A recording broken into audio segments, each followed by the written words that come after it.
remembers that first reading from this morning?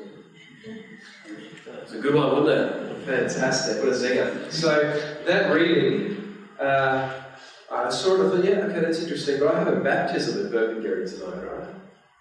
And I don't really want to be reading to the 30-odd family members there, you're going to take a wife of boredom and have children of boredom. So I think it's important that we clear one thing up about that reading shortly. But I had a true story for you. There was a boy who was misbehaving. It says nothing to do with our household. Our children are little angels. So there was a boy who was misbehaving. After a while, he went to his room because his mother was sick of him.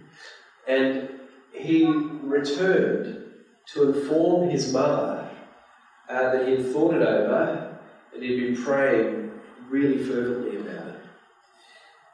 And his mother said, fine.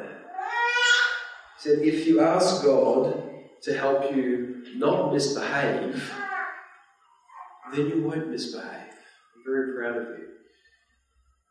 And he said, no, of course I didn't ask for that. I just asked God that you'd be able to put up with me. So this morning's gospel reading is very much about prayer, and we will get there.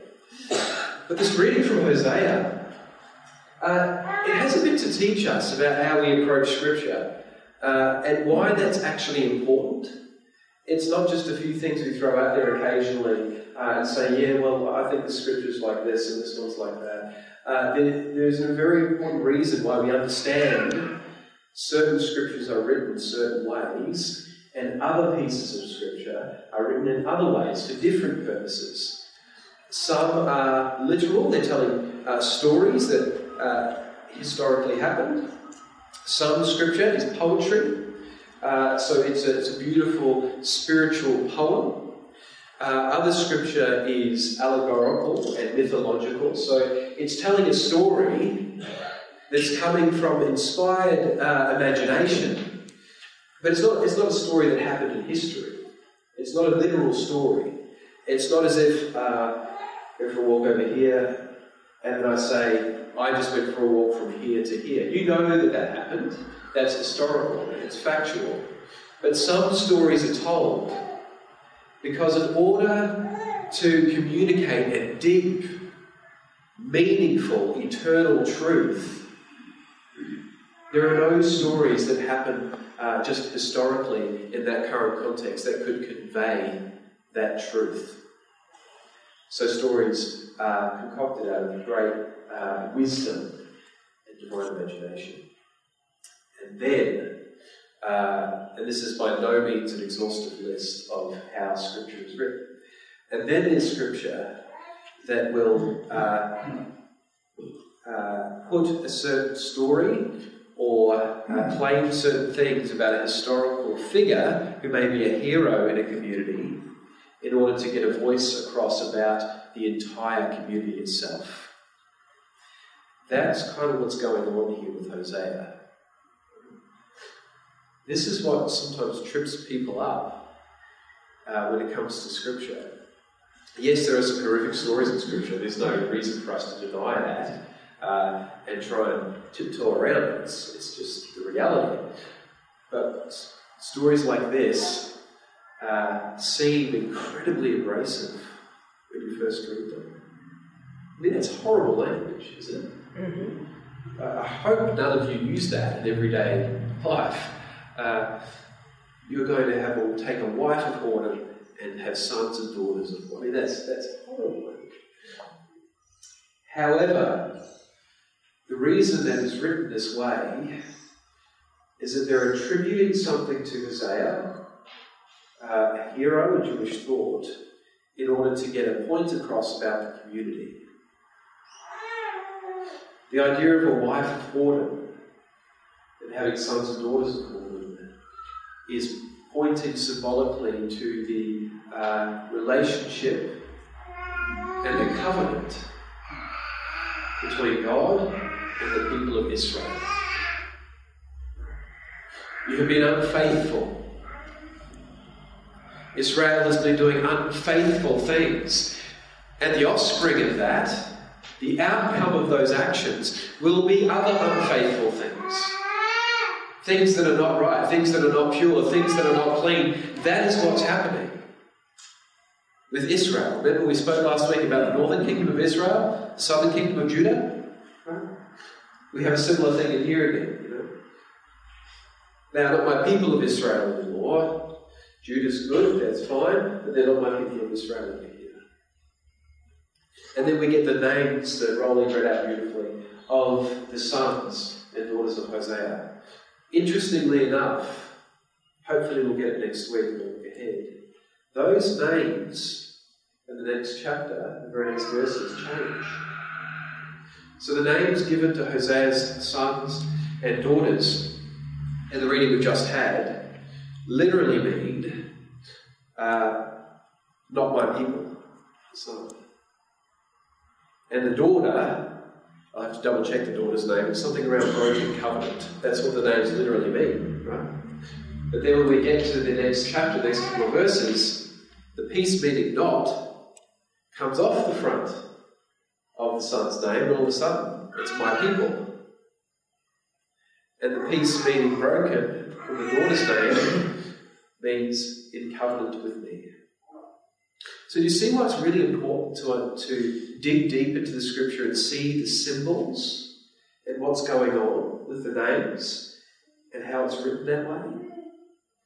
Sometimes going back to the Hebrew is really, really helpful. But we can't all be Hebrew scholars, right? That's why we have sometimes people preach, or we go to a book that can explain it to us, or something like that. So that's what's going on here, and it's very clear when we get to the next verse, because the names are changed all of a sudden, but the people of Israel fall back into favour with God, and everything's risen. Hopefully that clears it up a little bit for you. So please don't go out preaching to all nations about Hosea's horrific life with his terrible children. That's not what it's all about. We're using a hero to get a point across about the covenant. Beautiful. All right. And then we come to the teaching of Jesus that we're so familiar with, right? The Lord's Prayer. Although maybe we're not so familiar with it.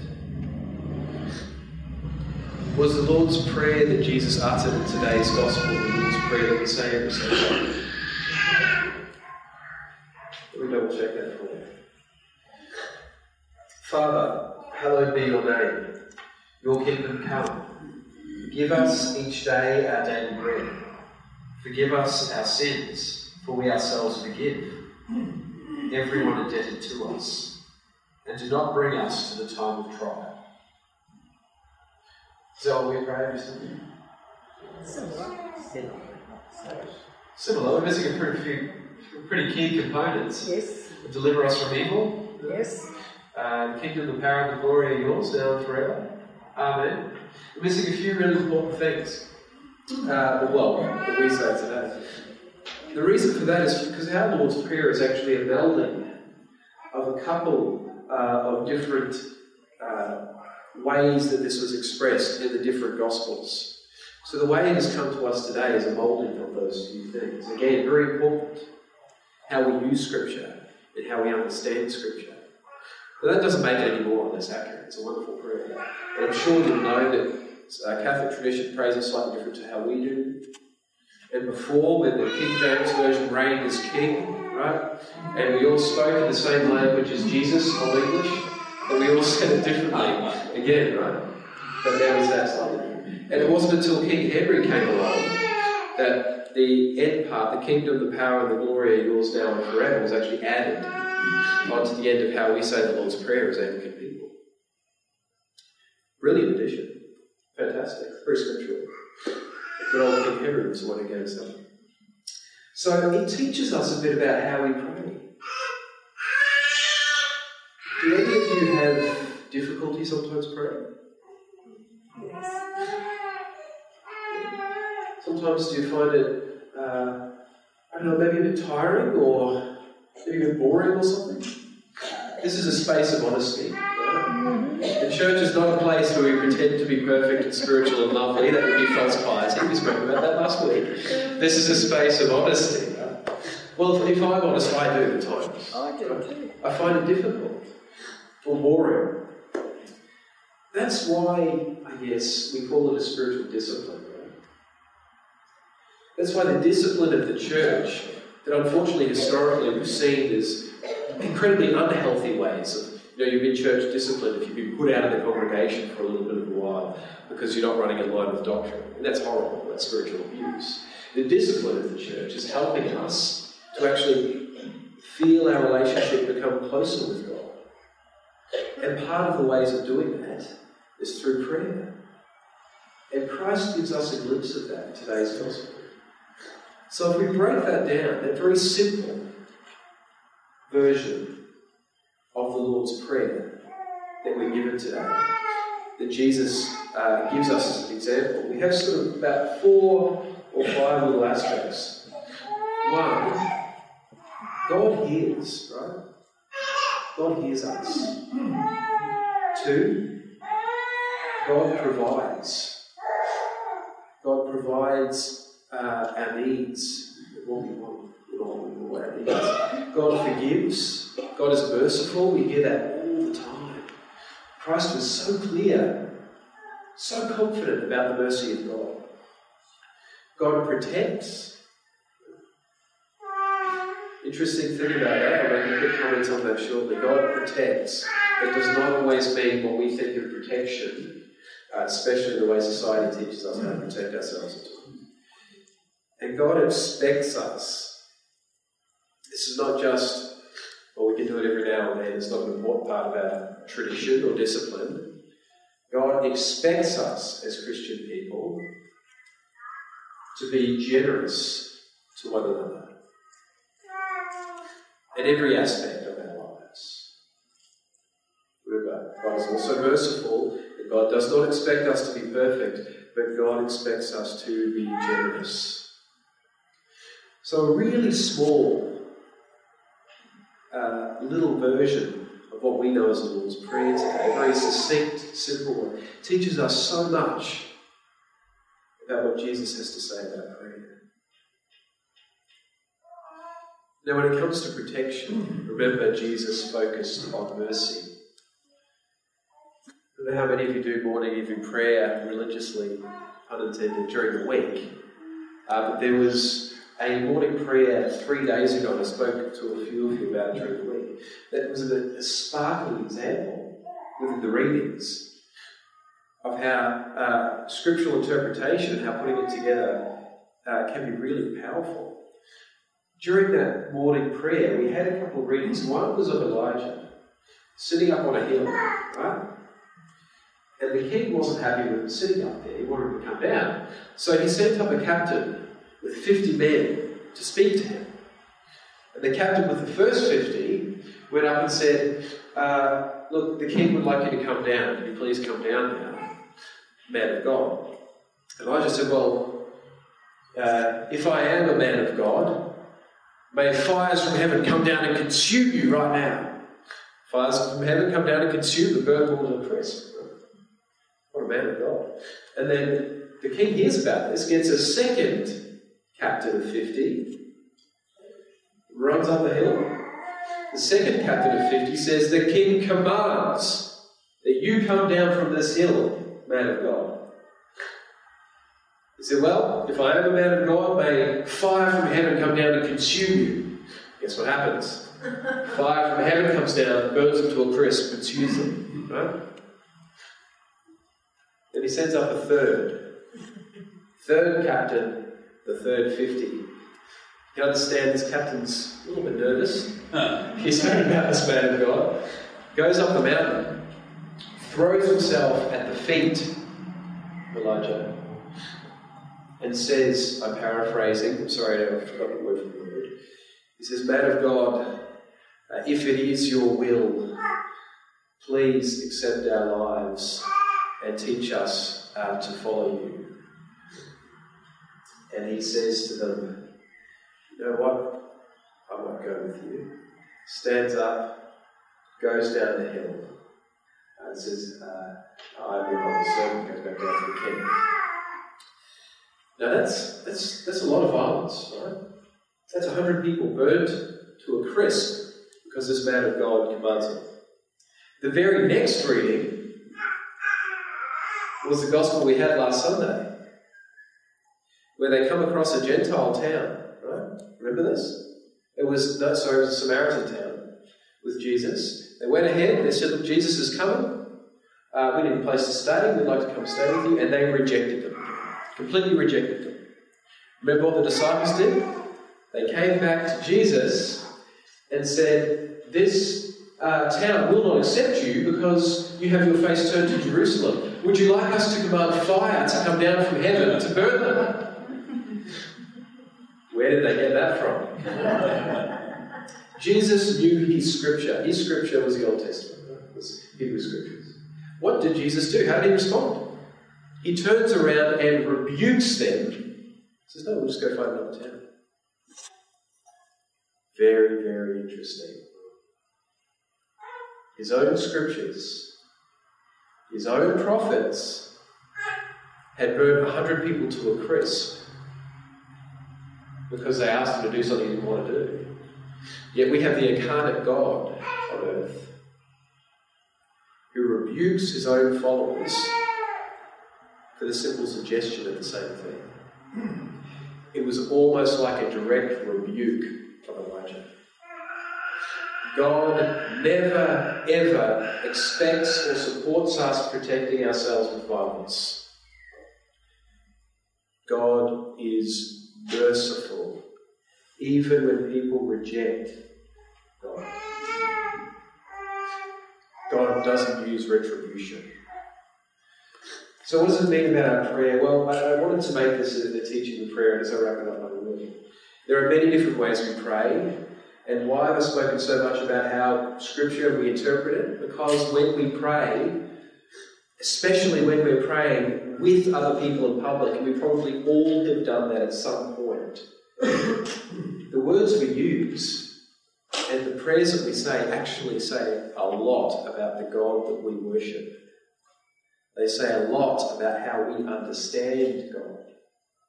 So when we're praying in public, we have to be very careful about what we say. Not careful in a scared way, not careful in a guarded way, but very sure of the God we believe in and how we believe that God acts amongst us. When we pray, what are we expecting? Are we expecting some trivial thing to be fulfilled for us? And that's what we're praying for? Are we praying to a God that we're fearful of? Are we praying to God to do some kind of magic trick? We can conjure up something that fits in with our wills. Remember, our prayer, the reason we pray, is not to get something from God, not the divine vending machine. We pray in order that our wills may be in line with God's will. Now we can do that publicly, and we do it powerfully publicly at times. We can do that on our own with our own words, of course. And sometimes there's nothing more powerful than when you're desperate, just praying off the cuff with yourself. One of the most powerful forms of prayer seems like one of the most impotent. And that's laying ourselves bare in pure silence.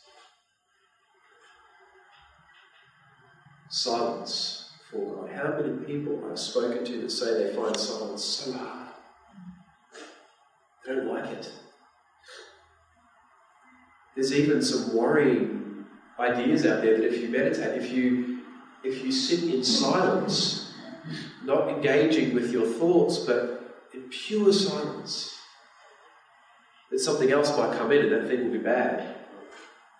Why are we thinking automatically that if we empty our minds that something bad is going to jump in? Why is bad the first thing we click into? God created us and said it is very good. Deep silence is where God dwells. We see this time and time again in Scripture.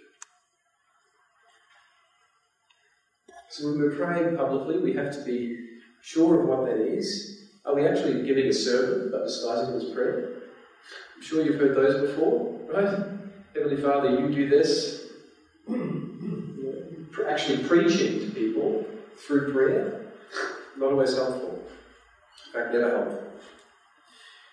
When we're praying on our own, are we being honest with God? There's no point in not being honest with God. Or are we trying to put the best of ourselves forward? And are we willing, even if we try 30 seconds a day, and then eventually over a year extend that to 1 minute, are we willing to throw ourselves before God's feet in silence? Real silence. Giving up our ego, ourselves, and just dwelling in the stillness of God. Difficult, beautiful, merciful, and the real discipline of our faith. So we can actually thank God, we can thank the compilers of the Scriptures for that wonderful reading from Hosea. Now that we understand what they were talking about, thank the Lord for that. We can absolutely thank God about the great teaching of Christ, of prayer and of generosity, and of not giving our children scorpions when they ask for bread. I hope none of you do that. And we can thank God that we are on this path of discipline, of prayer, and supporting each other with this call. Wherever we come from, whoever we are, however we believe, and however we live. What a glory it is, what a blessing it is to not have to exclude, to not have to judge, but simply to love and include. In the name of God, the Creator, Redeemer, and Sustainer. Amen.